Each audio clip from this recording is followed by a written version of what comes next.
Lietuvoje yra sistema, kur šeimos gydytojai ir pediatrai turi raidos patikros privalomą tokį protokolą, kur pirmais metais kas 3 mėnesius, antrais ir trečiais metais jau truputį rečiau, vaiko profilaktinio apsilankymo metu turi patikrinti ir vaiko raidą, bazinius dalykus, kaip jisai juda, kaip jisai kalba, kaip jisai supranta, kaip jis sureaguoja į garsą, į kalbinimą panašiai, kaip jisai jaučiasi su mama, kaip atsiskiria nuo mamos ir panašiai.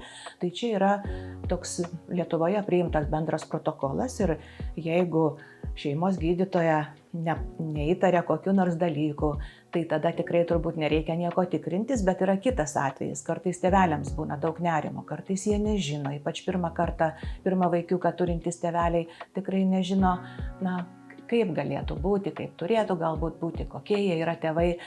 Tai ta tėvystė labai įvairiai yra, bet vis dėlto. Tai man atrodo, kad tėvelių nerimas yra irgi labai svarbus dalykas, kreiptis ne tik į šeimos gydytoją, bet taip pat ir į raidos specialistą arba vaikų psichologą.